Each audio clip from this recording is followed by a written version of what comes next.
What if the most terrifying object in the universe isn't what we think it is? What if the monstrous, light-swallowing abyss we call a black hole, long imagined as an infinite pit in space, isn't a thing at all? What if it's a mirage, a placeholder for something we don't yet understand? The story of black holes, as most people know it, is a tale of inevitability. A massive star runs out of fuel, its core collapses under its own gravity, and what's left is an object so dense that nothing, not even light, can escape. It's a simple, dramatic image.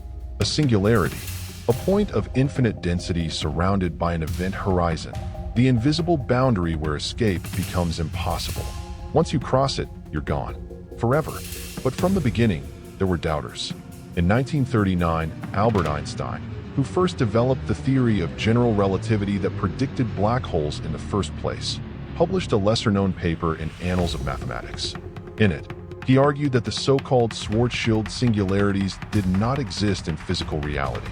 He believed that any attempt to concentrate mass infinitely would be stopped by the fact that matter could not be compressed beyond a certain point without forcing its constituents to travel at or beyond the speed of light. And that, of course, was forbidden. Einstein's statement wasn't a careless dismissal. It was a warning that the equations might lead us astray if taken too literally. That singularity might simply signal a breakdown in the math, a place where our understanding fails, not a real physical entity. For decades, Einstein's reluctance was overshadowed by the allure of the black hole. In the 1960s and 70s, the golden age of relativistic astrophysics, black holes gained firm ground. Stephen Hawking, Roger Penrose, and others developed theorems that showed under general conditions, collapsing stars must form singularities. And yet, these theorems came with a caveat. They assumed classical physics. They did not incorporate quantum effects. Still, black holes continue to rise in scientific and public imagination. In 2019, the Event Horizon Telescope released the first ever image of a black hole shadow, a blurry, glowing ring around the core of galaxy M87. It was hailed as a triumphant confirmation. The shadow matched what Einstein's theory had predicted. We had seen the silhouette of the unseeable. But there's a problem. We've never seen the inside. We've never crossed the event horizon. And we never will. What lies beyond that veil is not just hidden. It's unknowable under current physics. Every explanation we have about what happens inside a black hole is based on equations pushed to their extreme. And those equations, when stretched that far, produce infinities. They break. A singularity, by definition, is where our laws of physics no longer apply. That's not a place. That's a failure. As our understanding of the universe deepens, we are learning that black holes are not simple objects. They are not spheres with hard surfaces or smooth centers. They are regions of curved spacetime. And what appears as a thing from afar may, in fact, be an illusion of geometry. Consider this. The event horizon is not a wall. It's not a surface you can touch. It's a boundary in spacetime, defined only by the paths light cannot take. An observer falling into a black hole would cross this boundary without feeling a thing. No sudden jolt, no flash. From their perspective, the journey continues until tidal forces eventually tear them apart. But to an outside observer, time near the event horizon slows. Infinitely. From far away, you never see the object fall in. You see it freeze in place, dim and fade. That contradiction between the experience of the falling object and the observer watching from a distance is one of the strangest features of general relativity. And it leads to the idea that black holes are not just gravitational pits, but causal boundaries, regions of inescapability, domains where reality becomes subjective, which brings us back to Einstein. His original concern was not just about infinities, it was about meaning. He believed that nature abhors singularities, not for aesthetic reasons, but because they signal incompleteness. A singularity, in his view, meant that our theory was breaking down, that we were missing something deeper, and he might have been right. In the decades since, physicists have searched for ways to eliminate the singularity without discarding the black hole itself. Some proposed exotic states of matter that resist collapse. Others suggested quantum effects could create a bounce, halting the collapse before it reaches infinite density. Still others believe that the singularity doesn't exist at all, but is replaced by a more complex, non-local structure we don't yet understand. Then there's the idea that the singularity isn't inside the black hole at all. That what we see as a black hole is just a projection of something else, something deeper, more fundamental. In other words, what if we've misunderstood black holes completely? What if, instead of being the tombstones of dead stars, they are something stranger, something more like mirrors or windows or storage devices for the very fabric of reality? Because here's where the mystery deepens. Black holes don't just collapse, they evaporate. Stephen Hawking proposed in the 1970s that black holes should emit radiation, now called Hawking radiation, due to quantum effects near the event horizon. Over vast timescales, this radiation would cause the black hole to shrink and vanish. But that presents a paradox. If a black hole evaporates completely, what happens to the information it swallowed? In quantum mechanics, information cannot be destroyed. But a black hole, as classically described, does exactly that. This conflict between the demands of quantum mechanics and the predictions of general relativity has fueled the most intense debates in theoretical physics for the past 50 years. And it has forced us to reconsider a fundamental question. Maybe black holes aren't what we think they are. Maybe they're not objects at all. Maybe they're processes, transitions, events. Maybe they don't contain a singularity, but instead, they represent a new phase of space-time, one we don't yet have the language to describe. Because when your math breaks, when your laws fail, when your predictions dissolve into paradox, you don't just need new numbers. You need a new perspective. If black holes are not what we think they are, then what exactly are they? What lies at their core, if there even is a core at all?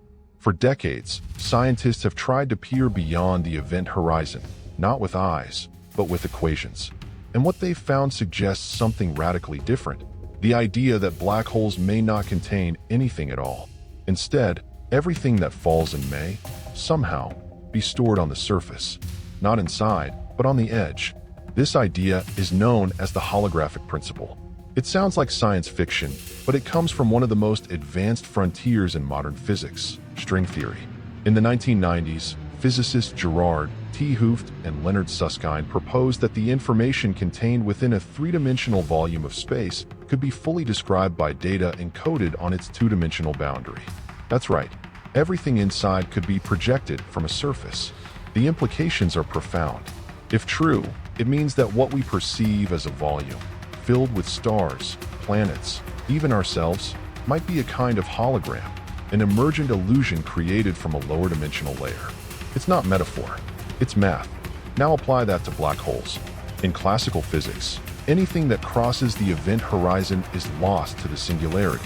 But according to the holographic principle, the information about that object is not destroyed. It's somehow smeared across the surface of the horizon itself. Not physically, like paint, but mathematically, like an encoded pattern. This interpretation helps resolve the infamous black hole information paradox. It suggests that black holes are not holes at all, but ultra-dense data containers, cosmic hard drives that never truly erase anything. And here's the twist. This idea isn't just abstract theory. It has real, testable consequences. In 1997, Argentine physicist Juan Meldacena proposed a model called the ADS/CFT correspondence, a duality between a gravity-based theory in a higher dimensional space and a quantum field theory on its lower dimensional boundary. His work provided the first concrete example of the holographic principle in action, using the language of string theory. Meldacena's model showed that a universe with gravity could be mathematically equivalent to a universe without it, as long as the second universe lived on the boundary of the first. It was a breakthrough, and it reshaped the way physicists viewed not just black holes, but reality itself. In this view, the black hole's interior may be a kind of illusion, a way of describing interactions that are actually happening on the horizon. When matter falls in, it becomes part of that horizon's quantum state. The singularity? It may not exist. The inside? It may not be real in the way we think. This leads to another shocking idea, the no interior hypothesis. In this interpretation, black holes don't contain a hidden volume. They don't house mysterious cores or tunnels to other dimensions. Everything that happens on the surface. The horizon becomes the universe, as far as that black hole is concerned. It's unsettling. We're used to thinking in terms of insides and outsides, of objects and contents. But in the holographic model, those ideas break down. The boundary is the object. The skin is the substance. The event horizon is not a gate. It is the thing itself. Some physicists have taken this idea further. They've proposed that space itself may be emergent, that distance, volume, and geometry arise from underlying information, the entanglement of quantum bits woven together into the illusion of dimensions. In this view, black holes are not exceptions to the rules of space-time. They are windows into its true nature. And this isn't just philosophical speculation. The math lines up. The entropy of a black hole, its internal disorder, is proportional not to its volume, but to its surface area. That's not what we'd expect for a traditional object. It's what we'd expect for a hologram. The more we study black holes, the more they resemble not objects, but processes. Not containers, but computations. Some physicists describe them as natural quantum computers, processing and encoding information at the limits of physical law. But if black holes are holograms, if their insides are projections, then what are they projecting? What does the surface contain? Some have suggested that the event horizon holds quantum microstates, tiny configurations that encode the history of everything that's fallen in. Others believe it holds correlations, not particles, mathematical entanglements that preserve information without assigning it to specific locations.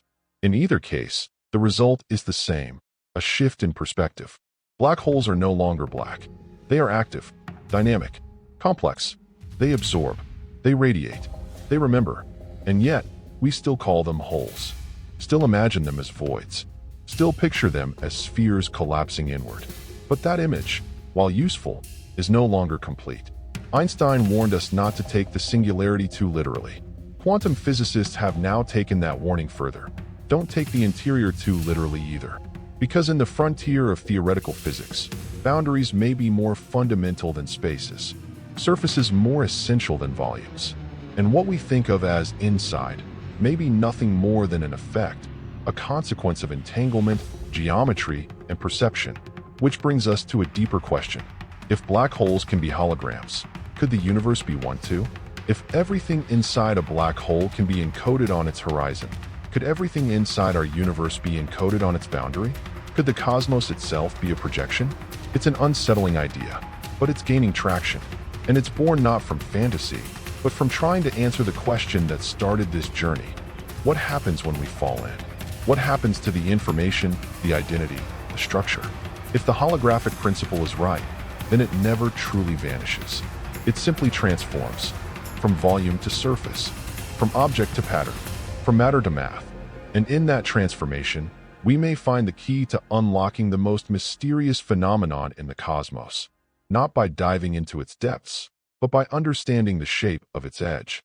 In physics, the deeper you look into black holes, the stranger things get. Just when scientists thought they had made peace with the paradoxes by wrapping them in holographic principles and surface-bound information, they were confronted with a new idea, one that threatened to undo it all. It's called the firewall. Imagine, for a moment, that you're falling into a black hole. According to Einstein's general relativity, you wouldn't feel anything unusual as you cross the event horizon. You'd simply drift in, unaware that you had passed the point of no return. The experience would be smooth, calm, quiet, until the intense tidal forces deep inside eventually tore you apart. But that comes later. The crossing itself should be uneventful. That's what general relativity says. But quantum mechanics tells a different story. In 2012, a group of theoretical physicists, Ahmed El-Mahiri, Donald Merolf, Joseph Polchinski, and James Sully, proposed a radical idea. They suggested that the smooth passage through the event horizon might not be so smooth after all. That instead of gliding gently across, an infalling observer would encounter a wall of high-energy particles, a searing boundary of quantum fire. A firewall. Why? Because of something known as the monogamy of entanglement. To understand this, we need to go back to the information paradox. When a black hole emits Hawking radiation, it does so through a quantum process involving particle pairs. One particle escapes, becoming radiation. The other falls inward. The escaping particle is entangled with its partner, preserving quantum correlations. But as more and more particles escape, a conflict arises. Quantum mechanics requires that the new radiation be entangled with both the earlier radiation and its partner inside the black hole. But that violates the principle that a quantum system can only be maximally entangled with one other system at a time. It's like trying to have a secret shared by three people that's only supposed to be between two. This contradiction leads to a devastating conclusion. Something has to give. Either information is destroyed, breaking quantum mechanics, or entanglement is broken, breaking the smoothness of the horizon. And if entanglement is broken, then what's left at the horizon is a violent mess of high-energy particles. A firewall. Suddenly, the event horizon, the one place in the universe where nothing was supposed to happen, becomes a place where everything happens. A barrier, a rupture, a breakdown in the continuity of space-time. The proposal sent shockwaves through the theoretical physics community, not because it confirmed some known danger, but because it violated one of the core principles of general relativity, the equivalence principle, the idea that locally, the laws of physics are the same for all observers, that no special place exists in free-fall space-time. If firewalls exist, then the event horizon becomes a preferred frame, a detectable location, and that breaks relativity. Physicists were now caught between two immovable pillars. On one side, the sanctity of quantum entanglement. On the other, the smooth geometry of Einstein's universe. Many tried to resolve the tension. Some suggested that the firewall is only present for observers looking in from the outside, but not for those falling in. Others proposed that our understanding of entanglement itself needs revision. Perhaps there are deeper, more subtle kinds of correlation that allow both entanglements to coexist. Leonard Susskind, one of the pioneers of string theory, proposed a stunning idea, ER equals EPR, a connection between Einstein-Rosen bridges, wormholes, and entangled particles, Einstein-Podolsky-Rosen pairs. In this view, entanglement and space-time geometry are not just related, they are the same thing. If true, then maybe the inside of a black hole is connected to the outside through a web of quantum bridges. No firewalls, no contradictions, just a deeper layer of reality. But these ideas remain speculative. No one has found a definitive answer. Stephen Hawking, late in his life, proposed that perhaps black holes don't have event horizons at all, only apparent horizons, temporary features that fluctuate with time. In this view, the firewall problem dissolves because the boundary isn't fixed. Others, like Gerard T. Hooft, believe that space and time themselves are emergent, and that the information paradox is simply a symptom of trying to apply the wrong tools to the wrong domain. And yet, the firewall refuses to go away. It's still there, lurking in the equations, challenging our assumptions, reminding us that even in the most advanced corners of theoretical physics, the foundations remain uncertain. The truth is, we don't know what happens at the edge of a black hole. We don't know if the event horizon is a smooth, silent passage or a violent, blazing wall. We don't know if information leaks out gently as radiation or is blasted outward in pulses we haven't learned to see. We don't know if the firewall is real or just a reflection of our limited understanding. What we do know is this: something has to give. Somewhere, our theories conflict. Somewhere, our models break down. Somewhere, the answers we've built no longer fit. And in that gap, between quantum logic and geometric grace, lies the mystery of the firewall. A theoretical blaze that, if real, changes everything. It rewrites our image of black holes. It reshapes our understanding of space. And it forces us to confront an uncomfortable possibility, that the edge of a black hole is not a boundary. It's a battleground. What if black holes are not endpoints, but beginnings? What if, instead of crushing matter into nothingness, they lead elsewhere? Not just metaphorically, but literally, to other places, other universes, other versions of space-time we've barely begun to imagine? This idea is not new. In fact, it has haunted physics for nearly a century. In 1935, Albert Einstein and Nathan Rosen introduced a mathematical concept known as the Einstein-Rosen bridge, a solution to the equations of general relativity that connected two distant points in space through a tunnel-like structure. This bridge, later dubbed a wormhole, was a curiosity at the time. But as black holes moved from theory to reality, the idea returned with renewed force. What if black holes contain wormholes? What if the singularity isn't a dead end, but a doorway? In principle, general relativity allows such structures. The equations are agnostic. They permit connections between different regions of space, even different times. But there's a catch. Wormholes are unstable. Under ordinary conditions, they would collapse instantly, torn apart by their own gravity. To hold them open, something exotic would be required, matter with negative energy density or pressure that acts in reverse. Physicists call this exotic matter. And while it's never been observed directly, quantum theory doesn't entirely rule it out.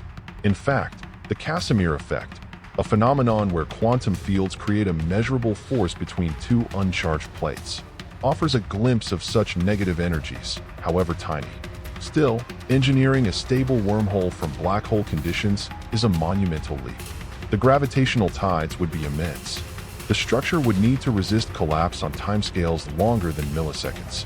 And even if possible, would such a tunnel be traversable?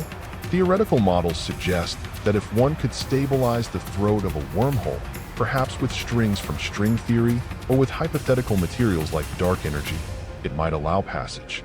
But where would it go? One possibility is that it connects two regions within our universe, shortcutting across vast distances. Another is more radical, that it leads to a separate universe altogether, a parallel reality, a new cosmos. This speculation gave rise to a provocative concept in the 1980s, that every black hole might contain a baby universe, a new region of space-time birthed from the collapse of matter in our own. The idea goes like this. When matter falls into a black hole, it compresses, heats, and distorts space-time. If certain quantum conditions are met, that compression could trigger a kind of bounce, not within our space, but into a new one. From the outside, the black hole remains a point of no return. But from the inside, it expands into an entirely new space-time, unreachable by us. In this view, our universe could be just one in a vast family, a cosmic tree where each black hole becomes a seed for a new branch. This multiverse model is speculative, but consistent with certain interpretations of quantum gravity and inflationary cosmology. And it raises a staggering possibility that our own universe might have been born from a black hole in another universe. But not all gateway theories rely on wormholes or alternate realities.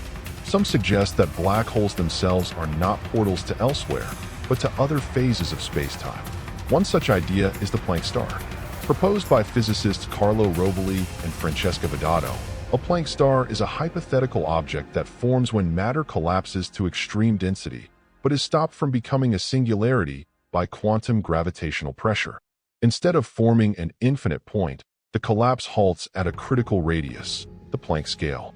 At this point, the object stores its mass and energy, compressed into a dense but finite form. Over time, quantum processes allow the Planck star to decay, slowly releasing its contents back into the universe. What we see as a black hole might be the outer shell of this structure, and Hawking radiation could be the sign of its gradual transformation. In this model, black holes are not eternal. They are temporary repositories, and their interiors are not unknowable voids, but transitional states, bridges not to other places, but to other forms of being. This aligns with another speculative notion, that black holes are not gateways in space, but in physics itself. Consider this. Black holes are the only objects that simultaneously require general relativity to describe gravity and quantum mechanics to describe radiation and information. They are the one place where our two most successful theories meet and conflict. That makes them natural laboratories for a unified theory of everything. Some theorists believe that deep within black holes lies the secret to quantum gravity, the as yet undiscovered framework that merges the smooth curves of space-time with the jittering randomness of quantum fields. String theory, loop quantum gravity, causal sets, all these efforts find their testing ground in black holes. Because wherever black holes lead, whether to new spaces, new laws, or new structures, they are transitions, not destinations. Their interiors may contain new symmetries, new dimensions, or new types of matter. They may operate by rules unfamiliar to us, rules that only emerge when gravity becomes quantum and space becomes uncertain. Even the term black hole may be misleading. They are not black. They glow. They radiate. They are not holes. They are knots in the fabric of space, wrapped so tightly that they fold into themselves.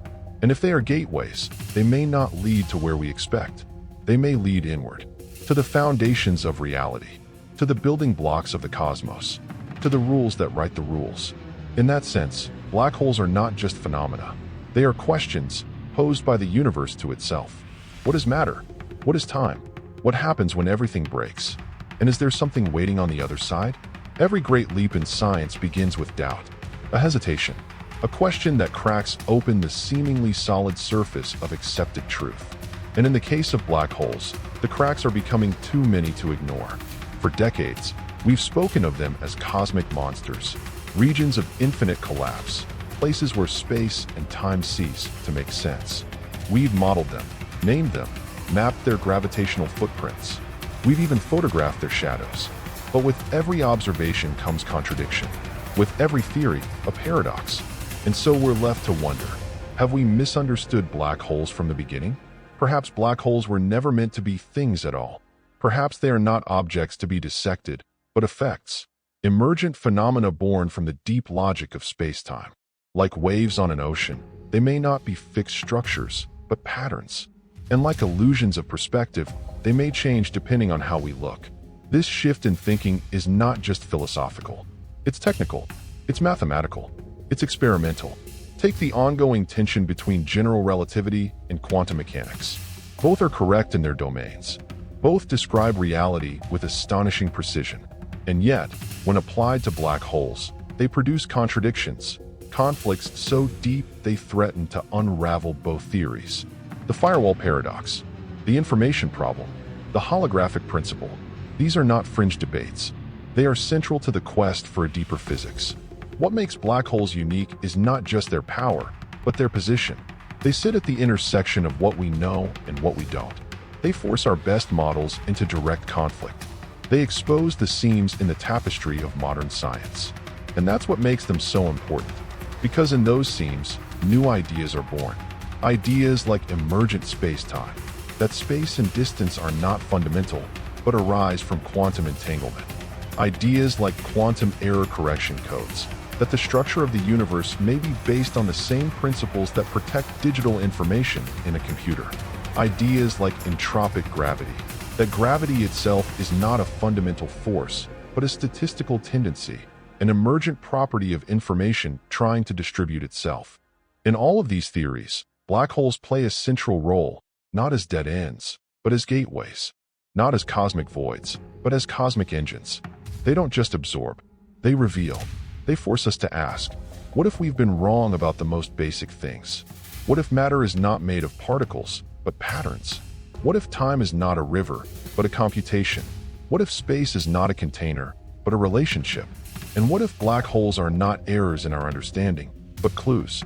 Clues that the universe is far stranger, far more layered, and far more alive than we ever imagined. Because at every turn, black holes challenge us. They defy intuition. They reject simplicity. They tell us that the universe is not a set of rules written in stone, but a living system of logic and surprise. And they invite us to listen, to follow, to step beyond the veil. We may never enter a black hole. We may never see what lies beyond the event horizon. But in thinking about them, in confronting their contradictions, we may find something more valuable. We may find a new way of seeing, a new understanding of reality, a new frontier of thought. In the end, black holes may not be what we thought they were, but they may be exactly what we needed to learn what we truly are. And now let us slow. The spinning accretion disks quiet. The light bends one last time around the edge of the shadow. The firewalls, the wormholes, the tangled loops of space and time, all soften in the dimming hum of the universe. You drift. The stars fade to whispers. Equations dissolve into silence. There is no inside, no outside. Only the surface, shifting, remembering, reflecting. You are not falling. You are watching. And in the darkness of the black hole, you don't find fear. You find wonder. The kind that doesn't seek to explain everything, only to ask the right questions. And that is where the universe begins again.